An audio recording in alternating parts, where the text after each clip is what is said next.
Assalamualaikum warahmatullahi wabarakatuh. Sekarang kita masuk ke materi media penyuluhan.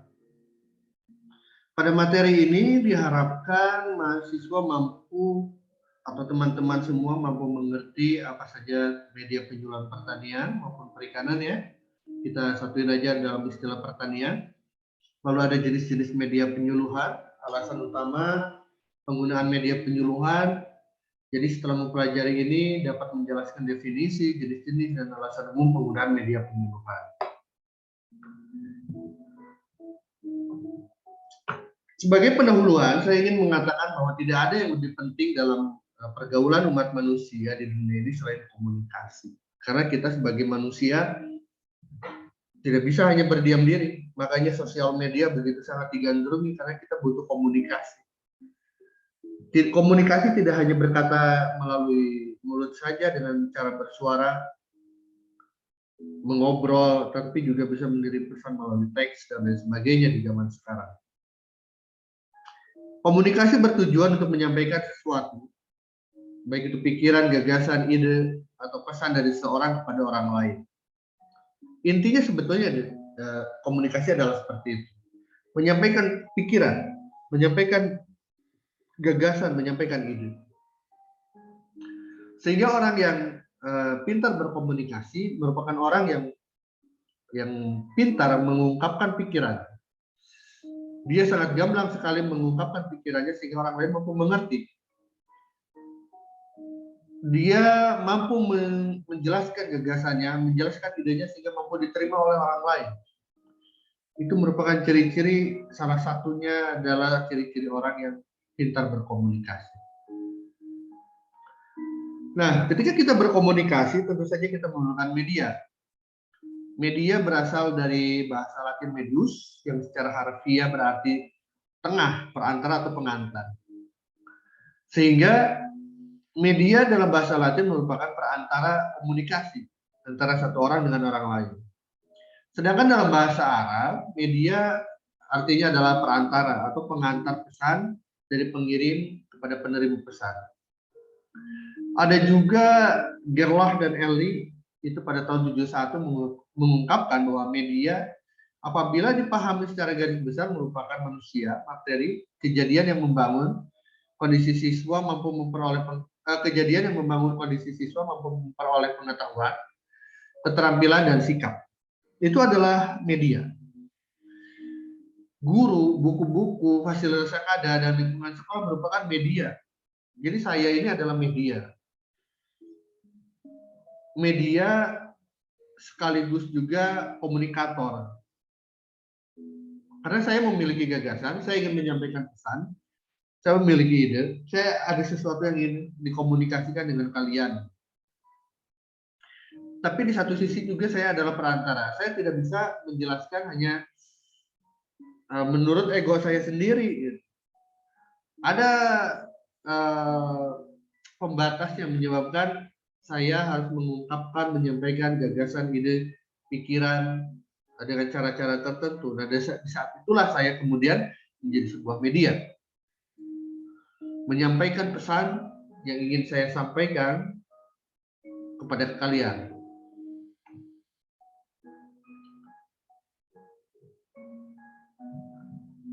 Secara khusus, media dalam proses pendidikan diartikan sebagai alat-alat grafis, fotografis, atau elektronis untuk menangkap, memproses, dan menyusun kembali informasi visual atau verbal.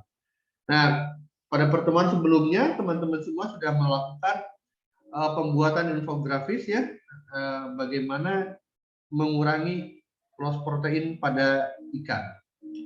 Itu sebagai media, poster namanya. Bisa juga melalui video dan lain sebagainya. Ya. Batasan media apa saja? Batasan yang dikemukakan para ahli antara lain, media merupakan segala bentuk dan saluran yang digunakan untuk menyampaikan pesan atau informasi. Jadi pokoknya semua bentuk, mau itu bentuknya video, gambar, itu media. Gitu. Ketika kalian menonton ini, kalian sudah menonton media.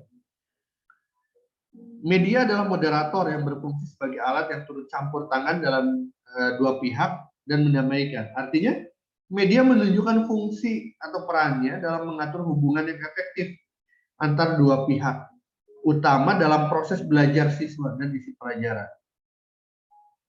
Itulah media gitu. Media juga merupakan perantara yang mengantarkan informasi antara sumber dan penerima. Hal ini termasuk di dalamnya televisi, film, foto, radio, cetakan, dan sejenisnya.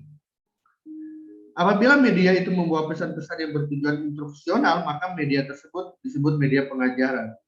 Jadi media instruksional itu lakukan A, lakukan B, ada instruksinya, ada perintahnya, berisi perintah. Nah, itu merupakan media pengajaran. Sedangkan jika media itu hanya sebatas menyampaikan informasi, menyampaikan gagasan ide yang si pembuat media itu inginkan, maka itu adalah media komunikasi.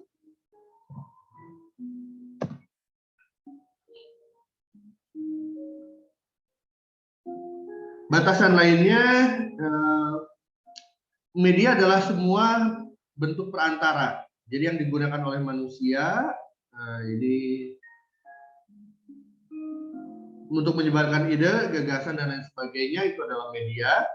Media pengajaran juga meliputi alat, ya, yang secara fisik digunakan untuk menyampaikan isi. Macam-macam, banyak.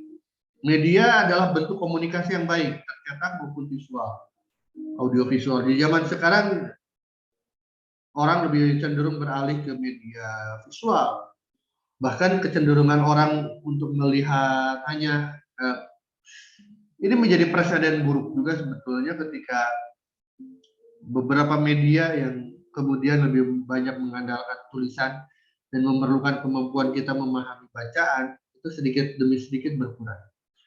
Di zaman sekarang manusia lebih senang, lebih tertarik untuk untuk menampil atau membaca, melihat media secara visual, bentuknya gambaran saja, gambar atau video. Makanya TikTok, Instagram, Snapchat, apalagi banyak berkembang, pesat lagi. Sedangkan Twitter, ya penggunanya itu aja, jarang ada lonjakan yang drastis di Twitter. Apalagi Facebook, sedikit demi sedikit mulai ditinggalkan karena meskipun Facebook hanya bisa menampilkan gambar, tapi dia cenderung lebih banyak narasi dibanding dengan Instagram yang dimana kita bisa mempost foto dengan berbagai macam gambar, kemudian diedit menjadi lebih indah dan lain sebagainya. Hal itu juga yang kemudian YouTube menjadi lebih berkembang, gitu ya. Kita juga lebih cenderung tidak bisa dikendalikan untuk melihat audio atau video, yang menyebabkan kemudian YouTube menjadi lebih berkembang dibanding dengan televisi. Karena televisi kita tidak bisa mengatur, kita pengen menonton apa ya, semuanya hampir seragam. Akan tetapi fenomena menarik adalah audio, di mana radio sebagai alat komunikasi di beberapa perkotaan, bahkan pedesaan, masih sangat digemari. Bahkan perkembangannya luar biasa. Muncul aplikasi-aplikasi pemutar radio dengan mengandalkan internet gitu ya. Sehingga orang dari mana saja bisa mendengarkan radio yang ada di mana saja. Saya yang ada di misalnya di Serang atau lagi sedang pulang kampung itu bisa mendengarkan radio-radio yang ada di Jabodetabek dengan aplikasi. Mengapa kemudian audio juga tetap bertahan? Karena manusia sekali lagi adalah makhluk sosial. Mereka membutuhkan teman, untuk berkomunikasi, mereka membutuhkan lawan bicara. Jadi ketika kita mendengarkan radio, kita seolah-olah sedang berada di dalam satu lingkungan, kita duduk bareng, nongkrong, kita ngobrol bareng. Itulah kenapa kemudian radio bisa survive sampai sekarang. Tentu saja dengan beberapa adaptasi yang dilakukan ya. Media adalah bentuk-bentuk komunikasi yang baik, tercetak maupun audiovisual dan peralatannya, sehingga media dapat dimanipulasi, dilihat, didengar, atau dibaca. Media merupakan, jadi ketika kalian ditugaskan membuat infografis, dia akan bernilai komunikasi yang baik jika kemudian secara visual menarik untuk dilihat. Tanpa kita tahu judulnya pun kita tertarik melihatnya. Itu yang pertama. Yang kedua kemudian setelah kita tertarik dengan visualnya, infografis itu dapat terbaca, dapat dilihat. Gitu ya. Jangan sampai kemudian infografisnya menarik tapi kemudian tidak bisa dibaca. Yang ditampilkan adalah grafis-grafis tertentu yang tidak ada penjelasannya, atau penjelasan semua tidak ada grafis-grafis yang menarik. Media adalah alat, metode, dan teknik. Jadi ada juga yang menyebut media adalah alat, metode, dan teknik yang digunakan dalam rangka mengefektifkan komunikasi dan interaksi antara guru dan siswa dalam proses pengajaran. Lalu kemudian, jika pengertian media adalah sebagai yang tadi yang sudah dijelaskan, lalu apa media penyuluhan? Media penyuluhan merupakan alat bantu penyuluh dalam melaksanakan penyuluhan yang dapat merangsang sasaran suluh untuk dapat menerima pesan-pesan penyuluhan, dapat berupa media tercetak, terproyeksi, visual, ataupun audiovisual dan komputer. Ini adalah media penyuluhan. Adapun media pengertian lainnya adalah media penyuluhan merupakan semua sarana dan alat yang digunakan dalam proses penyampaian pesan. Lalu kemudian media penyuluhan juga merupakan wahana untuk menyalurkan pesan dari pengirim ke penerima yang dapat merangsang pikiran, perasaan, dan perhatian. Jadi bagaimanapun juga ketika kita melakukan penyuluhan, media yang kita tampilkan itu harus menarik. Tidak bisa kita karena misalnya diajarkan media penyuluhan adalah ya itu aja, ya kita tampilkan begitu saja juga mungkin membosankan dan lain sebagainya, tidak merangsang pikiran dan perasaan, itu juga perlu dikoreksi. Media penyuluhan merupakan sebuah sarana atau upaya yang untuk menampilkan pesan informasi yang ingin disampaikan oleh komunikator sehingga sasaran dapat meningkat pengetahuannya yang akhirnya diharapkan dapat berubah perilakunya ke arah positif. Ini media penyuluhan. Nah, terkait dengan media penyuluhan, teman-teman juga perlu memperhatikan bahwa penggunaan media penyuluhan itu tergantung pada siapa yang akan kita hadapi. Apakah petani yang betul-betul petani, berapa usianya, karena sekarang banyak juga petani milenial, jadi kita kalau mau diskusi, sharing pikiran dan lain sebagainya, ide gagasan, kita bisa menggunakan alat-alat yang lebih modern. Tetapi jika kita menghadapi adalah petani yang sudah sepuh, pegang handphone saja jarang gitu ya, tidak begitu akrab dengan teknologi, komunikasi, itu juga perlu kita sesuaikan. Baik itu cara pemilihan kata, bagaimana kita memposisikan diri dan lain sebagainya, itu juga diperlukan. Sehingga kemudian yang berperan tidak hanya media dalam arti nantinya si petani yang melihat benda itu lalu kemudian membaca, tidak hanya sebatas itu, tapi juga melihat bagaimana cara kita menempatkan diri kita, bagaimana cara kita berbicara, sikap dan lain sebagainya akan menjadi media yang sangat bagus. Apalagi di daerah pedesaan di mana kata sungkan itu sangat luar biasa sekali.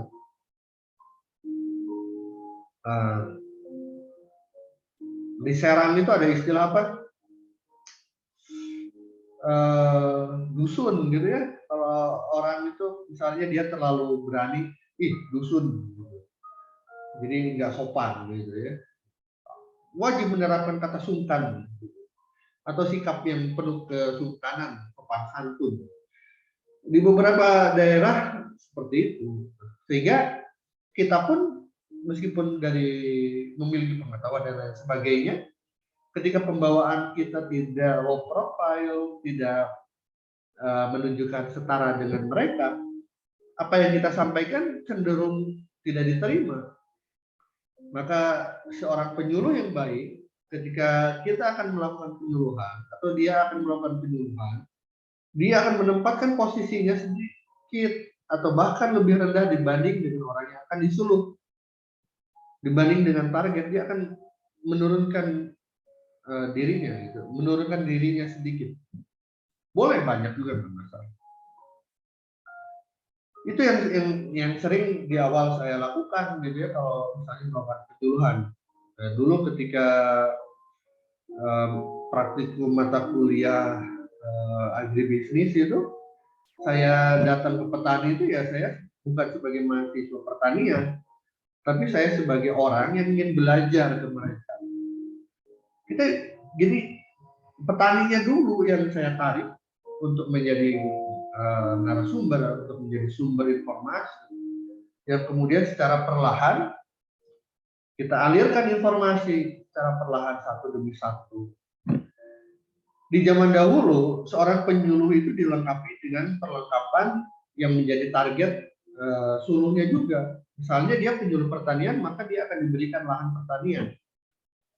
Si penyuluh ini harus mempraktekkan sendiri bagaimana cara tanaman itu ditanam di situ. Bagaimana dia harus menunjukkan keberhasilannya gitu dibanding dengan petani yang lain. Nah, tapi zaman sekarang saya tidak lagi melihat itu gitu. Sehingga proses komunikasi di zaman sekarang menjadi lebih sulit dibanding zaman dulu. Kalau zaman dulu si petani ada masalah apa-apa cukup datang ke penyuluhnya itu langsung diskusi di sawah, di kebun gitu ya. Sehingga penyuluh tidak hanya memiliki ilmu pengetahuannya saja, tetapi juga praktiknya juga dia tahu. Peran media dalam penyuluhan, media dapat mempermudah penyampaian informasi, menghindari kesalahan persepsi, memperjelas informasi, mempermudah pengertian, mengurangi komunikasi yang verbalistik. Media dapat menampilkan objek yang tidak dapat ditangkap dengan mata. Media dapat memperlancar komunikasi. Nah, ini manfaat media berdasarkan ensiklopedia educational research, meletakkan dasar-dasar yang konkret untuk berpikir karena mengurangi verbalisme, kemudian memperbesar perhatian sasaran, meletakkan dasar-dasar yang penting. Yang keempat, memberikan pengalaman nyata yang dapat menumbuhkan kegiatan berusaha sendiri. Perlu diperhatikan juga bahwa ketika kita hanya berbicara tanpa media ya, kita hanya berbicara. Bapak Ibu misalnya, padi yang saat ini paling bagus untuk ditanam adalah jenis padi tertentu, misalnya jenis padi A. Mereka hanya mendengar dari ucapan kita. Gitu. Nah itu baru 1% materi itu dapat diterima oleh mereka. Lalu kemudian kita praktikkan, itu baru 2%. Lalu kemudian melalui indera penciuman, artinya dia merasakan, dia melihat, dia merasakan, dia mengamati, lalu kemudian dia mendengar. Nah itu akan memberikan penyerapan yang lebih lagi terhadap materi penyuluh. Begitu juga dengan belajar sebetulnya. Ketika kalian mau ujian itu, kalau kalian hanya mengandalkan dari materi yang saya jelaskan ini, mungkin tanpa belajar pun kalian dapat nilai 10. Tapi ketika kalian baca lalu kemudian mendengar, ya dapat 30. Tapi ketika baca, mendengar, lalu kalian melihat saja, melihat materi dan lain sebagainya, nilai 30 udah di tangan. Tapi ketika materi itu kita lihat dan kita dengar secara bersamaan, lalu kemudian kita ucapkan, nah, apalagi kalau yang kita ucapkan itu kita lakukan, nah di 90 di tangan. Seperti itu, sama aja dengan yang kita lakukan. Sehingga bagaimanapun juga sebetulnya di kegiatan penyuluhan, kita tidak bisa hanya sekedar retorika belaka, perlu ada praktek langsung, ada kegiatan langsung, sehingga nantinya efektivitas penyampaian pesan dapat terlaksana. Nah, ini jenis-jenis media penyuluhan mulai dari media grafis ya, terdiri dari bagan, diagram, grafik, poster, kartun, dan komik. Kebanyakan dari kalian masih terpaku pada membuat infografis yang begitu-begitu saja, standar gitu ya. Tidak ada yang wah, tidak ada yang luar biasa. Masih terpaku oleh tugas sebelumnya, sangat standar sekali. Kalau bisa dibuat yang fenomenal gitu. Nah, ini jenis media fotografi, menampilkan foto-foto yang sangat ikonik gitu ya, sangat enak dipandang. Itu juga penting. Nah, kalau dulu mau penyuluhan itu pakai proyektor, ini alatnya seperti ini, tapi udah jarang. Di beberapa wilayah masih dipakai. Dulu pakai kaset audio ya. Jadi penyuluhan itu kalau dulu zaman saya kecil itu ada di radio. Jadi petani-petani itu dengar di radio. Nanti dari Dirjen Pertanian atau dari Menteri Pertanian akan menyampaikan materi-materinya, atau dari penyuluh tentang bagaimana musim sekarang, ada hama apa, bagaimana penanganannya dan lain sebagainya melalui radio. Nah, itu sekarang udah nggak ada di radio kayak gitu. Nah, ini media penyuluhan juga, media 3 dimensi melalui model dan lain sebagainya. Ini adalah klasifikasi media ya. Ada 5 orang yang mengklasifikasikan media penyuluhan. Nah, macam-macam. Menurut Schramm, ada media merupakan hal yang rumit, mahal. Jadi dia menggolongkan media rumit, mahal, dan sederhana. Ganye itu dia mengklasifikasikan menjadi benda untuk didemonstrasikan, komunikasi lisan, media cetak, dan lain sebagainya. Allen ini dia mengklasifikasikan menjadi 9 media. Gerlach dan Ehrlich ini tadi mengklasifikasikan menjadi 8, kita skip aja, ini juga kita skip. Nah, media juga kita tidak bisa, karena kita milenial lalu kita memilih media yang terkini, nggak bisa kayak gitu juga. Pemilihan media untuk kegiatan penyuluhan harus mempertimbangkan juga informasi apa yang ingin kita sampaikan. Apakah informasi kita bisa dibuat secara ringkas menggunakan gambar, grafis? Jika kemudian tidak bisa, ya jangan dipaksakan. Begitu juga dengan jumlah audiens, semakin banyak jumlah audiens, berarti jarak pandang yang kita harus tampilkan harus semakin jauh. Gambarnya juga harus semakin menarik untuk menarik perhatian. Karena kecenderungannya semakin banyak manusia, maka satu sama lain akan saling berkomunikasi, akan membuat forum sendiri. Lalu kita juga harus memperhitungkan di mana tempat kita melakukan presentasi, ada gangguan seperti apa. Apakah semuanya aman-aman saja, baik-baik saja. Lalu perlengkapan apa yang tersedia? Pastikan bahwa media alatnya itu, alat yang dipilih untuk media penyuluhan adalah yang terbaik untuk menyampaikan ide-ide. Sebisa mungkin mendemonstrasikan the real things. Jadi kita pengen mendemonstrasikan cara menanam padi, tapi karena kita pengetahuannya nanam karet, kita demonstrasinya nanam karet. Sedangkan bibit yang kita bawa bibit padi, nyambung. Dan jangan lupa bahwa ketika sudah menyampaikan, lakukan workshop, latihan, praktek langsung supaya lebih mengenal. Lalu persiapkan kemungkinan adanya gangguan, ada distract. Ini harus betul-betul perhatikan. Bagaimana prinsip umum penggunaan media? Tidak ada satu media pun yang sesuai. Kita harus pahami. semuanya mengikuti bagaimana kondisi ya. Tidak ada yang misalnya media yang ketinggalan zaman dan tidak ada. Yang ada adalah media yang sesuai dengan kondisi tertentu. Media cenderung lebih tepat dipakai untuk menyajikan suatu unit pembelajaran daripada unit lain. Tidak ada satu media pun yang harus digunakan untuk meniadakan media yang lain. Ini prinsip-prinsip umum yang harus kita pegang teguh ketika kita ingin menjadi penyuluh atau kita menjadi penyuluh. Nah, ini adalah alasan umum penggunaan media. Tadi sudah dijelaskan di depan ya.